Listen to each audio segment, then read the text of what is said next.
الحمد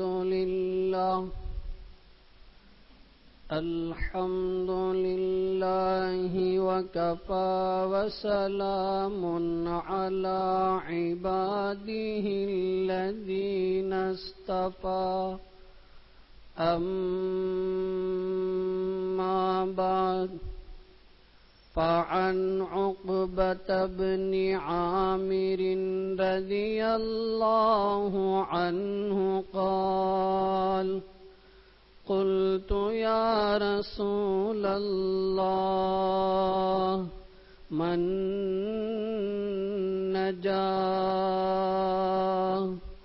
فقال رسول الله صلى الله عليه وسلم أملك عليك لسانك وليسعك بيتك وابكي على خطيئتك أو كما قال صلى الله عليه وسلم. قابل قدر معین علیکم ورحمۃ اللہ وبرکاتہ.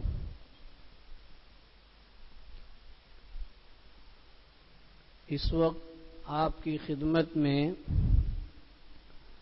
ترمذی شریف اور مسند احمد میں موجود ایک روایت کو پڑھ کر سنایا گیا ہے. اس حدیث کے راوی حضرت عقبہ ابن عامر رضی اللہ عنہ ہیں. کہتے ہیں حضرت عقبہ ابن عامر رضی اللہ عنہ نے جناب رسول اللہ صلی اللہ علیہ وسلم کی خدمت میں پہنچ کر ایک سوال کیا، اور یہ سوال قیامت کی صبح تک آنے والے انسانوں کی ضرورت کا سوال ہے. یعنی یہ سوال ایسا ہے کہ اس کی ضرورت ہر انسان کو ہے. کیا سوال انہوں نے کیا؟ فرمایا من نجا، اے اللہ کے نبی مجھے یہ بتائیے نجات کس طریقے میں ہے، کس چیز کے اندر مجھے نجات ملے گی. نجات جہنم سے چھٹکارے کا نام، اللہ کی سزا اور پکڑ سے بچنے کا نام، دنیا کی مصیبتوں اور پریشانیوں سے چھٹکارے کا نام نجات. اس نجات کا ہم کئی طریقے سے معنی کر سکتے ہیں. سکون کا نام نجات ہے، دنیا میں بھی آدمی کو سکون ملے، اور آخرت میں جو ہمیشہ کی زندگی ہے اس میں بھی آدمی کو سکون ملے. فرمایا کہ حضور سے انہوں نے یہ سوال کیا کہ اللہ کے نبی آپ مجھے بتائیے نجات کس میں ہے، سکون کس میں ہے، جہنم سے چھٹکارے کا طریقہ کیا ہے، دنیا اور آخرت میں کامیابی کا راستہ کیا ہے. اب بتائیے یہ سوال ہر انسان کی ضرورت کا ہے کہ نہیں ہے؟ ہر آدمی چاہتا ہے کہ دنیا کے اندر سکون ملے، آخرت میں سکون ملے. ہر آدمی چاہتا ہے کہ دنیا اور آخرت میں اس کو ہر مصیبت سے چھٹکارا ملے. ہر آدمی چاہتا ہے کہ جہنم سے خلاصی ملے. کون ہے جو ان چیزوں کو نہ چاہتا ہو؟ اگر کوئی بڑا سے بڑا گنہگار بھی ہو کسی وجہ سے تو وہ بھی یہ تمنا کرے گا کہ میری نجات کیسے ہو جائے، میں دنیا کی پریشانیوں سے کیسے بچ جاؤں اور آخرت کی سزا سے کیسے میں بچ جاؤں. ہر بڑے سے بڑا گنہگار ہو اس کی بھی یہ خواہش ہوگی. مرد عورت پڑھا لکھا ان پڑھ سب کی ضرورت کا یہ سوال ہے. اللہ کے نبی صلی اللہ تعالی علیہ وسلم نے فرمایا فرمایا کہ 3 کام اگر کوئی بندہ کر لے گا تو اس کو نجات دنیاوی اعتبار سے بھی اور آخرت کے اعتبار سے بھی مل جائے گی. دونوں جہاں میں اس کو سکون ملے گا، جہنم سے چھٹکارا ملے گا، دنیا اور آخرت کی پریشانیوں سے اس کو نجات ملے گی. اب مجھے اور آپ کو ان 3 باتوں کو سمجھنا ہے اور اپنی زندگیوں میں پہلے سے ہے تو اللہ کا شکر ادا کر کے اس میں استقامت اور مضبوطی کے ساتھ جمے رہنا ہے، اور اگر ہمارے اندر وہ باتیں نہیں ہیں تو پھر پہلی فرصت میں اس کو اپنانے کی ضرورت ہے. پیغمبر علیہ السلام نے سب سے پہلے فرمایا املک علیک لسانک، اپنی زبان کو اپنے اوپر کنٹرول پر رکھو. زبان اللہ نے بڑی عجیب و غریب خلقت اس کی بنائی. ایک گوشت کا ٹکڑا ہے، چھوٹا سا ٹکڑا ہے، اور عجیب بات یہ ہے کہ اس کے اندر کوئی اسٹک ہڈی کی نہیں رکھی، کوئی اس میں سخت چیز نہیں ہے کہ بھئی آدمی کو اس کے استعمال میں دقت اور تکلیف، ایسا نہیں ہے. بڑی آسانی سے جیسے چاہے اس کو نیچے اوپر کر سکتا ہے.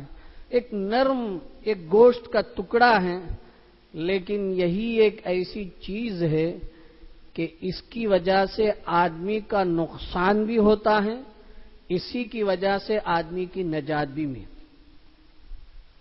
ایک حدیث میں اللہ کے نبی علیہ السلام نے فرمایا جب صبح ہوتی ہے تو زبان سے جسم کے سارے اعضاء ہاتھ جوڑ کر کہتے ہیں کہ تو اگر صحیح سالم رہی تو ہم صحیح سالم محفوظ رہیں گے، اور اگر تو بگڑ گئی تو ہم سب بگڑ جائیں گے.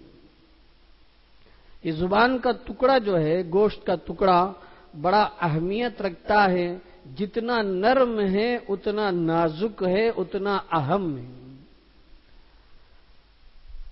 زبان کا استعمال آدمی کو سوچ سمجھ کر کرنا چاہیے. حضرت عمر ابن خطاب رضی اللہ عنہ نے ایک لمبی حدیث کے آخر میں فرمایا ایسی بات مت کر، لا تکلم، ایسی بات مت کر کہ کل کے دن تمہیں اپنی بات کو واپس لینے میں شرمندگی ہو. جذبے میں، جوش میں کوئی بات زبان سے نکال دیا، اب کل کے دن واپس اپنی بات لے رہا ہے، معذرت کر رہا ہے. تعتذر منہ غدا، کل تجھے عذر، معذرت، معافی مانگنے کی نوبت آ جائے، ایسی بات کہنے سے اپنے آپ کو بچا کے رکھ. کچھ لوگ ہوتے ہیں وہ کہتے ہیں کہ میں اسٹریٹ فارورڈ ہوں، یعنی اپنے بارے میں کہہ لیتے ہیں میں بالکل منہ پر بولتا ہوں، سیدھے سیدھے بولتا ہوں، اور وہ یہ سمجھتے ہیں کہ یہ کمال کی چیز ہے. اور اسی طرح کچھ لوگوں کو عادت ہے بولنے کی، ان کی طبیعت ہے بولتے رہو بولتے رہو، جس کے بارے میں دیکھو بولتے رہو، اس کی بولتا ہے، اس کی بولتا ہے، سب کی بولتا ہے.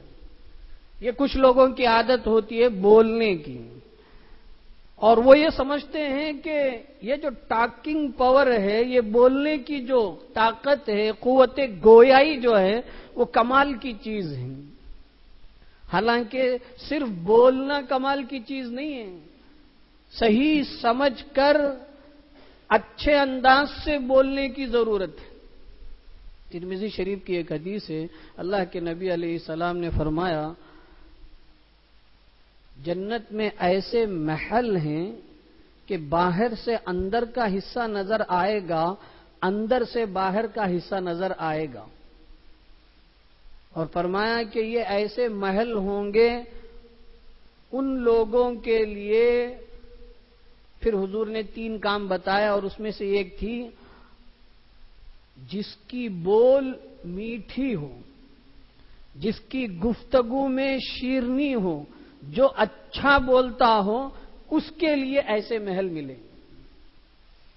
آج ہماری زبان چلتی ہے تو سامنے والے کو تکلیف پہنچائے بغیر نہیں رہتی، میٹھا پن آتا ہی نہیں ہے، ہمیشہ کڑوا ہی ہوتا ہے، ہمیشہ کسی کی جو ہے ہم ہجو میں، اس کے مذاق میں، اس کو ٹھیس پہنچانے کے لیے سامنے والے کو، خاص طور پر جو نوجوان طبقہ ہے وہ اپنے فرینڈ سرکل میں انسلٹ کرنے کے لیے، جی ان کو زیر کرنے کے لیے 4 دوست ہوں گے تو 3 مل جائیں گے اور ایک کو جو ہے پریشان کریں گے، ایسا ہوتا ہے۔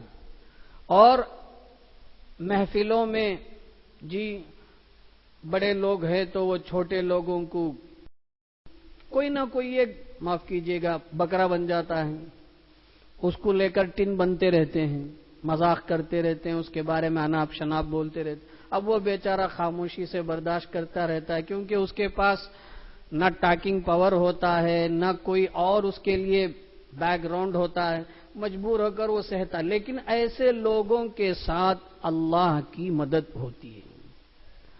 آج نہ کل اللہ کی طرف سے اس کی مدد ہو کر جن لوگوں نے اس کے ساتھ ایسا رویہ کیا ہے ان لوگوں کو کسی نہ کسی شکل میں اللہ تعالیٰ پکڑ کریں گے۔ تو بہرحال آدمی بولنے پر جب آئے تو صاف صاف اچھے انداز میں بات کرے۔ بڑوں کو، اب میں آ رہا ہوں اپنی ٹاپک میں آ رہا ہوں، ہمارا معاشرہ پڑھا لکھا ہونے کے باوجود گوار ہے۔ گوار سمجھتے ہیں؟ دیہاتی کے انداز، یعنی ان ایجوکیٹڈ، وہ پڑھا لکھا ہونے کے باوجود ہم دیکھ لیں کوئی ڈگری ہولڈر ہے، وہ اپنے کسی ساتھی کو بلا رے ارے ادھر، یہ پڑھے لکھے ہونے کی علامت ہی نہیں ہے۔ پڑھا لکھا آدمی کبھی اپنی زبان کو گرتے ہوئے انداز سے استعمال نہیں کرے گا۔ ہم سمجھتے ہیں کہ اس میں کیا ہے، آرے جارے بلانے میں کیا ہے؟ وہی زبان ہے، آرے کے بجائے آؤ کہہ دو، مٹھاس آ جائے گی۔ اگرچہ بعض بڑے اپنے چھوٹوں کو ادھر آؤ میاں کے بجائے آمیاں آ ادھر، اس طرح بلانے سے بھی محبت بڑھتی ہے، یہ اور چیز ہے۔ لیکن ہمیشہ یہی ہو ایسا نہیں ہو سکتا ہے۔ ہمارے معاشرے کے اندر ہم چاروں طرف نظر دوڑائیں تو بڑے جتنے بھی ہیں وہ اپنے چھوٹوں کو یہی لینگویج استعمال کریں گے، انداز آرے جا رہے، اور عورتوں میں تو پوچھنا ہی نہیں، وہ ری ہو جائے گا، آری جاری، اور اتنا گھٹیا انداز ہوتا ہے، اس کو بدلنے کی ضرورت ہے۔ مشہور ہے اردو جو ہے لکھنؤ میں پیدا ہوئی ہے، جی اس کی جو تربیت ہے وہ لکھنؤ سے ہوتے ہوئے، یو پی سے ہوتے ہوئے، جی حیدرآباد سے ہوتے ہوئے، معاف کیجیے گا یہ ایسے ہی کہہ رہا ہوں، حقیقت نہیں ہے، ایسے ہی کہہ رہا ہوں کہ ہمارے صوبے میں اس کا جنازہ نکل گیا ہے اردو کا۔ لوگ کہتے ہیں، ایک محاورتاً مزاح میں کہتے ہیں کہ چونکہ ہمارے یہاں اردو، یہ زبان کا مسئلہ جب استعمال کے حساب سے آ گیا تو میں اردو کے اس میں آ رہا ہوں، ہمارے یہاں اردو جو ہے اتنی گھٹیا ہے، اللہ مان الحفیظ۔ ہمارے صوبے تمل ناڈو میں خاص طور پر ایک ہی ایک مؤنث حقیقی ہے۔ مؤنث سمجھتے ہیں؟ مذکر مؤنث، اس کو انگلش میں کیا کہیں گے؟ بوائز اینڈ گرلس جو کہتے ہیں، ایسے مؤنث یعنی ہر چیز کے اندر 2 ہوتا ہے، ایک مرد ایک عورت، نر مادہ۔ تو ایسے ہمارے علاقے میں صرف ایک ہی ایک مؤنث حقیقی ہے۔ کامل مؤنث کون ہے؟ کوئی بھی آدمی یہ نہیں کہے گا کہ امی آتا ہے، کوئی نہیں کہے گا۔ امی آتا ہے کوئی نہیں کہے گا، وہ کہے گا امی آتی ہے۔ باقی سب آتا ہے، امی کے علاوہ باقی سب آتا ہے، ٹرین آتا ہے، بس آتا ہے، لاری آتا ہے، آٹو آتا ہے، یہ آتا ہے، سب آتا ہے، امی فقط آتی ہے، یہ مؤنث حقیقی ہے، عورت ہے، مؤنث ہے، باقی سب چیزیں مذکر ہی ہے۔ ہمارے یہاں مذکر مؤنث کی کوئی تفریق، کوئی تمیز نہیں، ہم بولتے ہیں آسانی سے سب میں مذکر کا استعمال، حالانکہ یہ اردو کی گویا کہ جنازہ ہے، اردو کا جنازہ ہے، اردو کا استعمال ایسا نہیں ہوتا ہے۔ لیکن مجھے بڑا افسوس ہے کہ اب صوبائی سطح پر بھی اسکولوں سے اردو کو غیر ضروری قرار دے دیا گیا۔ ایک بڑی سازش تھی پہلے سے، وہ ہوتے ہوتے ہمارے صوبے تک ذرا محدود رہی، اور ہمارے صوبے میں بھی ہمارا جو ضلع ہے، ویلور جو ضلع ہے، جہاں اردو بولنے کا طبقہ ہے اکثریت، تو یہاں اردو کا نفاذ تھا۔ 10th میں لوگ طلبہ اسٹوڈنٹس جو ہے اردو کا ایگزام لکھتے تھے، اور پاس فائل میں اس نمبر کو شامل کیا جاتا تھا۔ لینگویج، سیکنڈ لینگویج میں اردو بھی تھا، اور اس کے علاوہ جو جس کو چاہیے انگریزی یا تمل، اس طریقے سے۔ لیکن اب معلوم ہوا کہ اس سال سے جو ہے اس کو نکال دیا گیا ہے، اب اردو کو جو ہے لازم نہیں قرار دیا گیا ہے، اس کو آپشن میں رکھ دیا ہے۔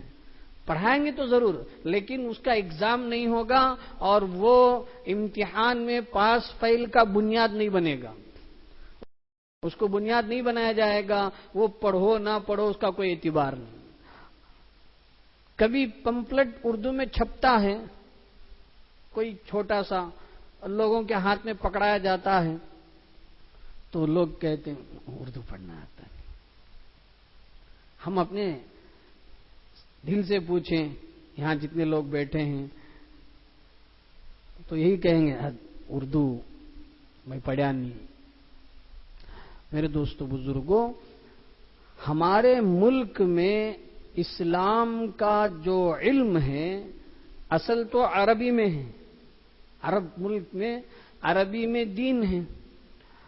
وہ عربی لینگویج سے ہمارے ملک میں جب پھیلا ہے تو سب سے پہلے فارسی لینگویج میں آیا، سب سے پہلا ترجمہ قرآن جو ہوا وہ فارسی زبان میں ہوا، اور جتنی کتابیں آپ اٹھا کر دیکھ لیجئے فارسی زبان کے اندر ہماری دین کی کتابیں موجود ہیں آج بھی، اگرچہ اب کم ہو گئی، اب چونکہ فارسی سمجھنا نہیں ہے۔ پہلے ہمارے ملک کا نیشنل لینگویج فارسی تھا۔ جو لوگ دہلی گئے ہوئے ہیں وہ لوگ کہیں کہیں، اب تو سب جگہ نقشہ بدل رہا ہے، اب تو ملک کو کسی اور سمت لے جایا جا رہا ہے، بہرحال اللہ حفاظت فرمائے۔ پہلے بسوں میں سب جگہوں میں جو ہے فارسی میں ملک کا حکومتی زبان، حکومتی زبان جو ہے وہ فارسی تھی۔ اس کے بعد ہوتے ہوتے اب چونکہ فارسی پڑھنے پڑھانے کا سلسلہ بھی کم ہوتا گیا، اس کو سمجھنے والے بھی کم ہوتے گئے، تو اب ہمارے ملک کے جو بڑے بڑے علماء تھے انہوں نے اس فارسی زبان سے علم کو اردو زبان میں منتقل کر دیا۔ کسی بھی عنوان سے اگر آپ کو کتاب دین کے بارے میں چاہیے تو اردو زبان میں آپ کو اینی ٹائم اویلیبل ہے، مل جائے گی۔ اب باقی مقامی زبان، اپنے علاقے کی جو زبان ہے، تمل ہے، تیلگو ہے، کنڑ ہے، فلاں فلاں ہے، تو اس میں ہے لیکن اتنا نہیں ہے جتنا اردو زبان میں ہے۔ اور اگر ہم اردو کو نہیں پڑھیں گے، پڑھنا نہیں آئے گا، لکھنا نہیں آئے گا، تو ایک وقت اللہ نہ کرے ایسا آئے گا کہ ہمارے پاس تو دین ہے، کتابوں میں ہے، ہم اس سے فائدہ اٹھانے والے نہیں بنیں گے۔ پھر ہوتے اور ہم دیکھ رہے ہیں اب کتاب لے کر پڑھنے کا زمانہ ہی ہے، کم ہوتا جا رہا ہے۔ اب کیا ہے جی، سب موبائل ہی ایسی چیز ہے، نیٹ ایسی چیز ہے کہ اس میں سارے خزانے ہیں۔ ایک بات یاد رکھیں میرے دوستو بزرگوں، یہ جو موبائل فون اور انٹرنیٹ کی جو دنیا ہے، یقیناً اس کا فائدہ ہے، لیکن فائدے سے بڑھ کر نقصان ہے۔ ایک ہی بات میں آپ کو اس کی طرف توجہ دلاؤں گا۔ یہ جو جتنی بھی کتابیں، اصلی کتابیں ہیں، اس کے لکھنے والے کون ہیں مجھے بھی معلوم ہو جائے گا، آپ کو بھی معلوم ہو جائے گا جب ہم کتاب اٹھا کر دیکھیں گے۔ لیکن انٹرنیٹ پر جب ہم جائیں گے تو ہم یہ کہیں گے کہ اس کے فرنٹ پیج میں رائٹر کا نام ہوگا، ساری چیزیں ہوں گی، ٹھیک ہے۔ ہم یہ دیکھیں یہ جناب والا جو گوگل ہے یا جو نیٹ ہے کس کا بنایا ہوا ہے؟ یہ کسی مسلمان نے بنایا ہے؟ یہ کس کی پیداوار ہے؟ یہ اسلام دشمنوں کی یہودی اس کے فاؤنڈر ہیں، یہودیوں کی یہ کاراستنی ہے۔ اور بتائیے یہود جس چیز کو بنائے گا وہ اپنے فائدے کے حساب سے بنائے گا یا مسلمانوں کے فائدے کے حساب سے بنائے گا؟ چند چیزیں بظاہر اس میں ہمارے فائدے کی نظر آئیں گی، 10 چیز اگر اس میں پیش کیا گیا ہے تو 2-3 تو ہمارے فائدے کی ہوگی، باقی جتنی چیزیں ہیں وہ ہمارے نقصان کی ہوگی۔ اور آج نوجوان نیو جنریشن کا جو مزاج ہے وہ مقامی علماء سے رابطے کے بجائے، کتابوں سے ڈائریکٹ پڑھنے کے بجائے سیل فون کے ذریعے سے مسائل اور دین سیکھ رہے ہیں۔ کس سے؟ یہودی ٹیکنالوجی سے دین سیکھ رہے ہیں، عیسائی مشنری سے اسلام سمجھ رہے ہیں۔ کیسے سمجھ میں آئے گا؟ اسلام کے جو دشمن ہیں وہ ہم کو کیسے صحیح رخ بتائیں گے؟ اگر وہ صحیح رخ بتانا چاہیں گے تو پہلے خود کیوں نہیں صحیح رخ پر آ جاتے ہیں؟ وہ یہود و نصارہ پہلے خود کیوں مسلمان نہیں ہو جاتے؟ اگر وہ ہم کو صحیح راستہ بتا رہے ہیں تو ان کے سامنے وہ صحیح راستہ ہے۔ اسلام سے بڑھ کر صحیح راستہ کون ہو سکتا ہے؟ تو جب وہ اسلام کا راستہ صحیح ہے تو ان کو کیوں اس پر نہیں آنے دے رہا ہے؟ اس سازش کو ہم سمجھیں۔ ہم یہ نہیں کہہ رہے ہیں کہ ہم نیٹ کا استعمال نہ کریں، ہم موبائل فون کا استعمال، ہم آج روکنا بڑا مشکل مسئلہ ہے، ہم کسی کو روک نہیں سکتے ہیں۔ اتنا گہرا تعلق ہو گیا ہے کہ آج جیسے میاں بیوی کا تعلق ہے ایسا ایک آدمی کا، چاہے وہ مرد ہو عورت ہو، سیل فون کے ساتھ ویسا گہرا کنیکشن اور تعلق ہے۔ اب اس کو ہٹانا بڑا مشکل ہے، اس لیے ہم کہتے ہیں ہٹاؤ مت، لیکن روٹ چینج کرو، استعمال صحیح ہو۔ ہر چیز موبائل فون سے سیکھی اور سمجھی نہیں جا سکتی ہے، اس لیے موبائل فون کے ذریعے دین کو سمجھنے کی کوشش کرنا یہ اپنے آپ کو گڑھے میں گرانے کے برابر ہے۔ مقامی علماء سے، ائمہ سے، علماء سے اپنا تعلق رکھیں، ان سے ملیں، ان سے دین حاصل کریں۔ جتنے بھی آپ کو سوالات ہیں، ڈاؤٹس ہیں، ان سے پوچھیں، قرآن کی آیتوں کو سمجھیں، حدیثوں کو سمجھیں، یہ ہمارے سامنے واضح ہیں، ان کو بتانے کے لیے علماء تیار ہیں، علماء اسی کام کے لیے ہیں۔ گوگل اس کام کے لیے نہیں ہے کہ ہماری صحیح رہنمائی کریں، وہ ایک چیز اچھی بتائے گا تو 10 اور 9 چیز ہمارے نقصان کی بتائے گا، اور یہ تجربہ ہے، سب کا تجربہ ہے۔ جس نے بھی موبائل فون کے ذریعے سے کچھ سیکھنا چاہا اسے نقصان ہی ہوا ہے، نفع نہیں ہوا ہے۔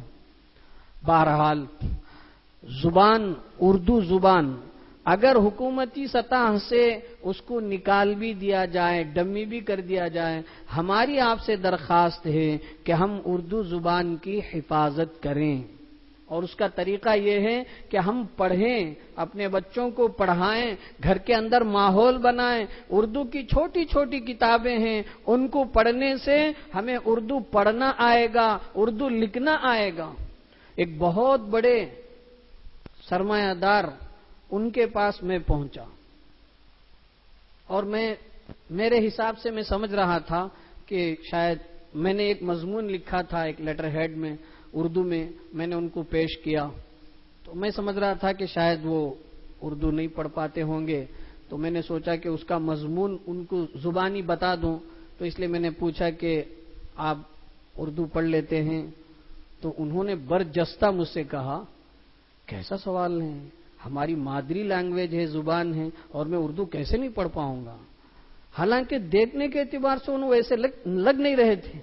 پھر انہوں نے اپنا قلم لیا اور اسی لیٹر ہیڈ کے بازو میں اردو میں انہوں نے اس کا کچھ جو لکھنا تھا اس کو انہوں نے لکھا. میں نے جب لے کر دیکھا تو حیران ہو گیا, اتنی صاف تحریر اردو کے اندر. تب سمجھ میں آیا کہ اگر دلچسپی اگر کسی کے اندر آ جائے تو کوئی چیز مشکل نہیں ہے. باقی باتیں انشاءاللہ اللہ نے توفیق دی تو آئندہ جمعہ عرض کی جائے گی. وآخر دعوانا الحمدللہ رب العالمین.